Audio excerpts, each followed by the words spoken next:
大王，不是这个。寡人要的是昨日寡人看过的那卷秦律。是。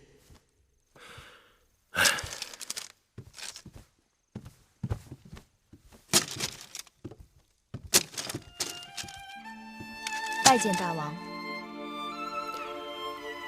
我以为你不会来了。大王召见，怎敢不来？你可以给我一个理由。病痛、不适，女孩子家这些借口随手拈来。大王洞若观火，被拆穿的把戏，岂不没趣？虽然不情愿，可是你还是来了。虽然来了，可还是不情愿。你这个丫头，为何如此倔强？芈月只是说真心话罢了。大王若不喜欢，那以后芈月慢慢学着说假话。宫里只有你一人敢与寡人顶嘴，你可知错？大王恕罪。可芈月还是不知错在何处。母亲，下去吧。是。坐。谢大王。坐到寡人这儿来。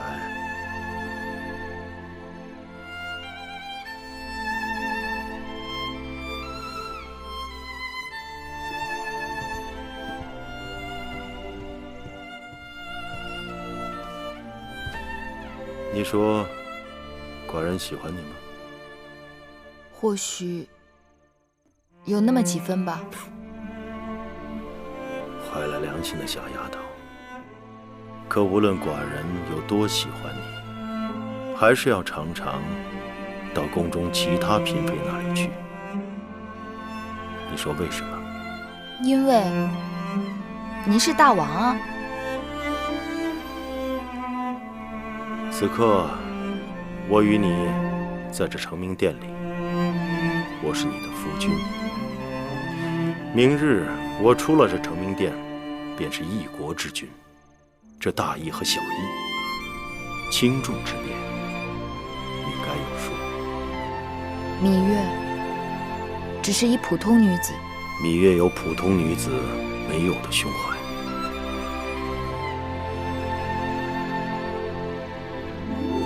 大王是想要芈月学会做宫中女子？寡人不要你做宫中女子中的一个，而是要你在寡人眼中独一无二。行了，别跟寡人赌气了。寡人找你来是有正事，听说整理王后陪嫁的书简之事已快了结，你近来在演练新招来的乐师。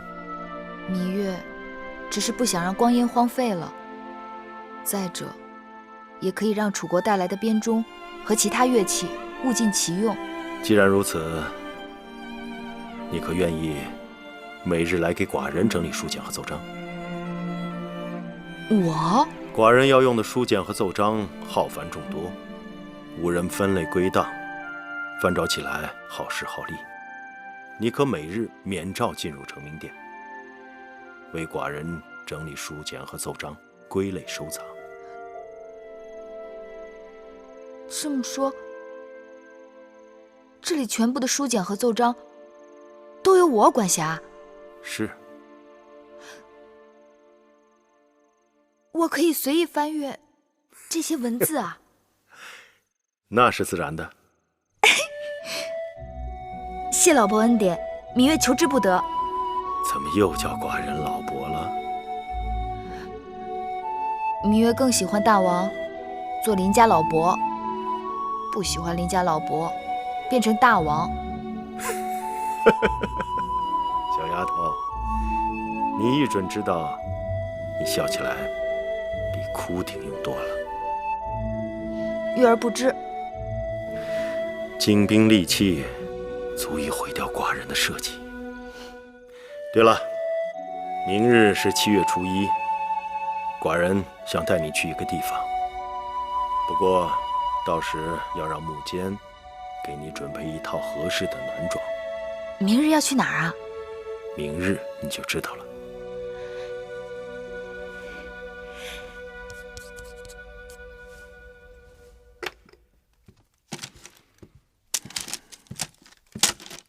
雍大人啊，黄公子，粮草账目已经核对完毕，应该没有什么出入。这么快？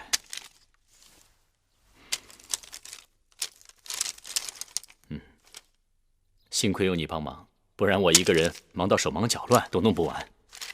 举手之劳而已。一会儿我要去宫中见治粟内史交接账目，午后才回来。进宫？雍大人，能否带上子倩同往？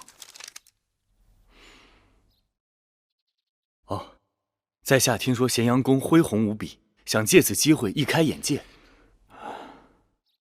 也好，万一有什么问题，我也好找你核对。不过，你千万要记住，一会儿到了宫中，一定要跟紧我，切勿到处乱走。好。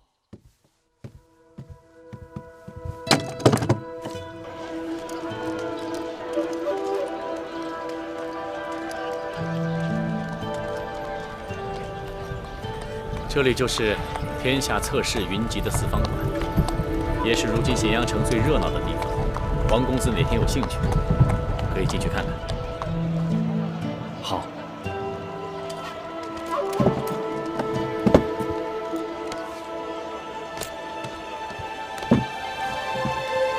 这是什么地方？四方馆，寡人知道你一定会喜欢。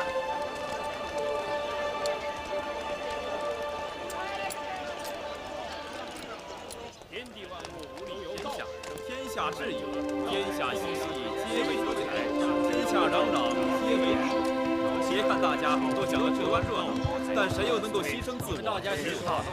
你我是扬州看来，世人谋利，无利则发兵征战，有利则洒血断头。儒家也说过，有恒禅者有恒心；法家也说过，人性遂利。所以，无论是儒家还是法家，都应当从我派之言。胡说！人性本无，世间如染缸，入仓则仓，入黄则黄。治国之道，犹不可听乱也。人之于禽兽者，乃人能互助互援。可听出什么来？减少不平，争取公平而立。各家说各家的理，却都未必能够压倒别人。百家争鸣已数百年，谁能说服谁，谁又能够压倒谁呢？其间相生和相克，为什么还要争呢？五行即为五德，万物与五行对应，各具其德。天道运行，人事变迁，王朝更替，更是五德转移之结果。你们都说得好听，却空言无补。如今诸子百家当中，真正能有所作为的是我们兵家。兵者，国之大事。你刚才问我什么？得知众寡强弱。我说，既然如此，为什么还要争呢？克敌制胜。争是为了发出声音来，各种声音意味着推陈出新和长进。原来这世间只有周礼一种声音，四方陈迹。我大秦在俗人眼中，也不过是为木马的边鄙野人。